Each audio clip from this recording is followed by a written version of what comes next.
Today, let's drink a 1-year-old carrot cake mead. Welcome to the tasting room where we drink adult beverages and judge them.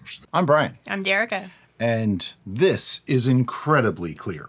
Like, this is amazingly clear. Just a little bit about this one. We did this on the City Steading Brews channel. We'll put a link to that below.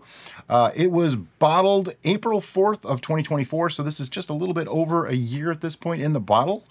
And it is 14%. Ending gravity is 1.020. So I take full credit for this recipe. Heck yeah.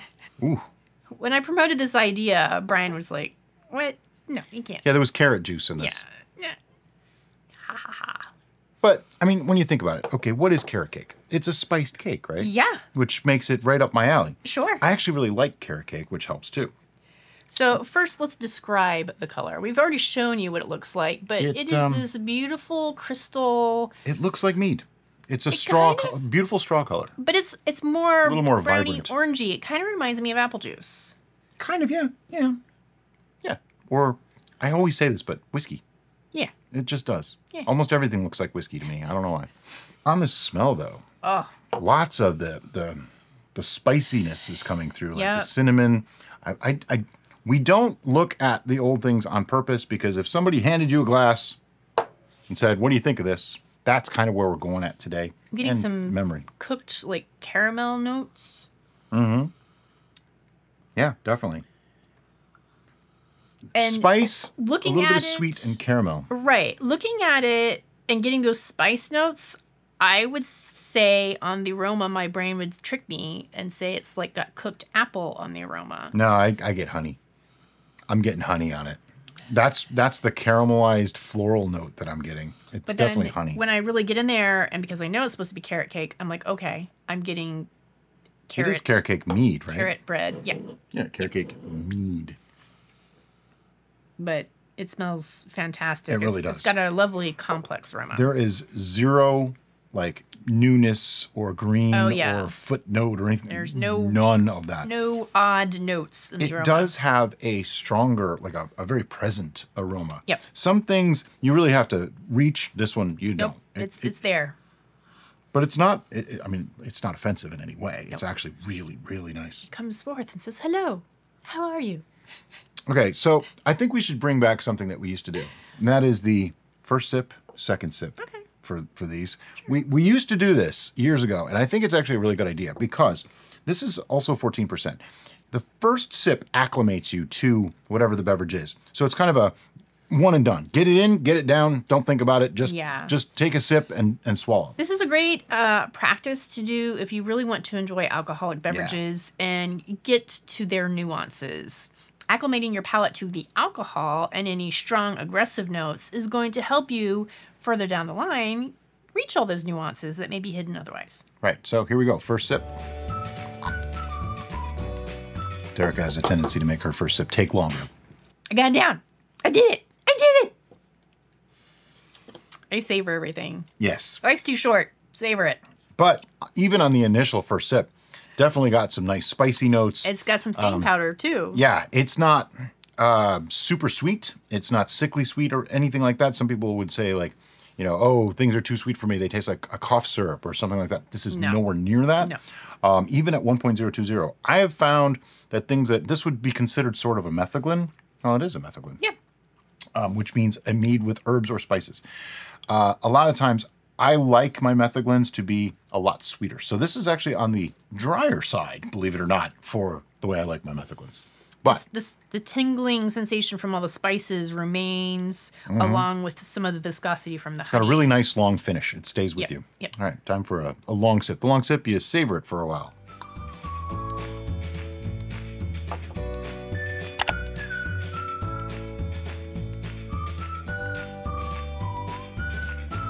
For that, I like to let it just kind of fall all over the place in my mouth.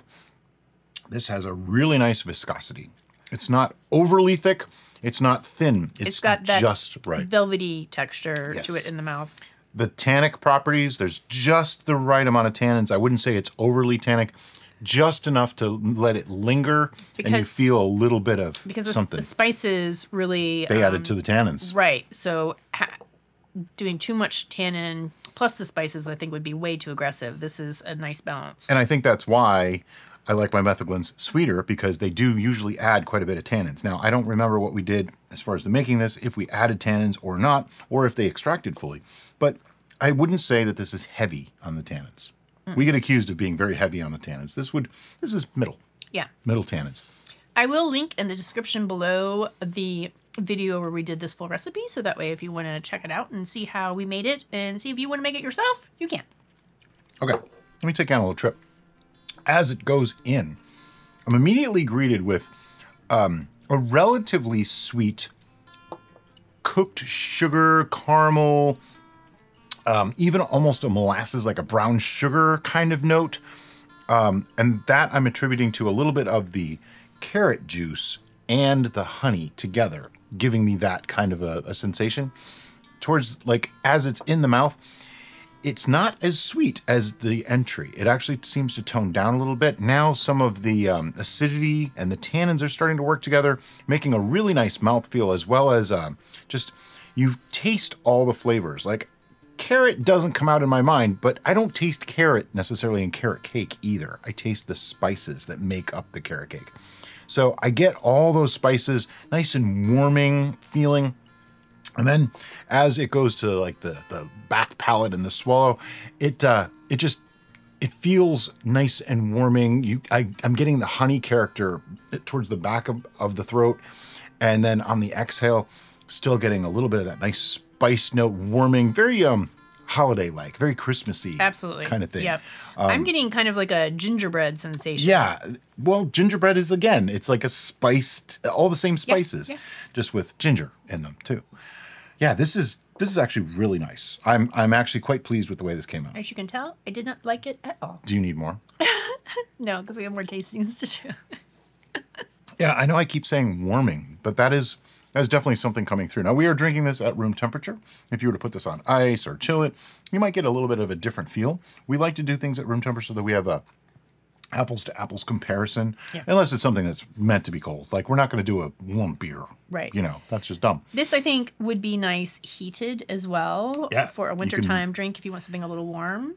It's basically mulled mead without having to mull it. You mulled. just heat it a little and it would be great. I'm trying to think of what I would want to do to make this better, and I'm having a tough time coming up with something. I could take it a bit sweeter, but I don't need it to be sweeter. Like, I would still like it if it was sweeter. I think if it was any drier, I would not. Yeah. If it was drier, I think the pronounced spice note would become too aggressive. Yeah. After finishing that half a glass, I do get a little bit of that honey bitter note on the back of the throat that I think is enhanced a little bit by the spices, which, here's the thing. This is a tasting show. We gotta nitpick. That's all this is. This is nitpicking. If I was just come on here and go, this is awesome, go make it, end of video. What good is that? So that's why we're nitpicking. So that would probably be my only little thing to say about it, is that the honey, fermented honey bitter note is a little bit enhanced by the spices. For me, the spices are so pronounced in forefront that I'm not even really registering that bitter note. I just go straight to spices. And I'm actually getting some of that tingly numbing sensation from the clove. That's making me happy because I'm old school. Clove does that. Clove oil. I remember when I had my tooth pulled and I had a dry cavity. Clove oil is your friend. We were still shooting weddings. Don't put it on naked gums because that stings. I was going, like, we were still shooting weddings at the time. So I had to go to the car every couple hours and, like, in the rearview mirror, drop clove oil. But it works so well. So if you ever get a toothache, clove try oil clove will be your friend. Works so great. It's actually the same stuff that they use when they pack. That's how I found out about it. Yeah. It's the same stuff that they use to pack when you have a tooth pulled at the dentist. So it's a real thing. But it's a lot cheaper if you buy the clove oil yourself. So the clove is actually a really interesting addition. I forgot that we put that in there, but that's what's making this. Definitely feeling it. Yep. It changes the feel in your mouth. Really interesting. And clove is unique that way. Interesting thing. We get asked sometimes, clove of what? It's a clove. It's literally, a spice. Yeah, it's a type of spice called It kind of looks like a jack almost. It's little. Yeah. Like a little baby mace. Little tiny mace. The weapon. The weapon, mace. not the spice, because that's another spice. Kind of looks like if you ever played the game of life, you know, the people, they're like little sticks with a head on top. It kind of looks like that, only black, and it's like somebody squished them. Somebody squished them a little bit. That's a crown because of the little spikes. Yeah, it does. That's right. It has a spike. So it doesn't look like the things from life at all. It's a tiny black mushroom with a crown on. A tiny black mushroom. Okay. Yeah. Sure. Look it up. You got Google. So at this point, you should probably be seeing on the screen our scoring guide that we use for beverages. Now, since this is one of our own, the 1 to 4 would be, if it was that bad, we might actually not consume it and might actually dispose of it in some way. Do you have a number? I've been pondering ever since you asked me if I needed another sip, if I actually had a number. I have a number. I am ready. Okay, I have a number. 1, 2, 3, 8.5. Yep, that's right. I'm a full point higher. And I'm not surprised. I'm slightly surprised because this is definitely a methiglen, and Brian loves methiglens. Mm-hmm. But I described my problem with it already. Sure. And he, more frequently than I, gets that bitter fermented honey note. Mm-hmm. And it's more troublesome to him, where the spice combination is just making me blissfully unaware of that entirely. And I think that's because of my personal and memorable experiences where I have a fondness, particularly for clove. So I don't. Right. I don't. Clove is not my favorite flavor. It's okay, but it's not my favorite flavor. It can be overdone really quickly to me. And I think this is borderline overpowered clove. It's just on the edge. But remember earlier when I said I could take this sweeter? I think I'd prefer it sweeter. Oh, sure. Because that bitter note that's being enhanced would be toned down by just 5 points of sweetness, 8 points of sweetness. That's all I would need, and it would make this significantly different. The only reason why I knocked it down that half a point from 10 to 9.5 is because I want there to be more Carrot. bready notes. We didn't actually add a bready note. We didn't. I remember that. I am definitely getting a gingerbread sensation, which is making me happy because at least that's in the right direction. Well, we didn't want to use extracts at the time. That's right. So that's why there's no now note. we're okay. Yeah, so we could have added like a graham cracker extract to this and probably got a different feel. That's an interesting thing that we can use for next time. Sure. But if you haven't seen this video on how to make it, we're going to link it in the description like we said. And as always, guys, thanks so much for watching. Have a great day. Bye-bye.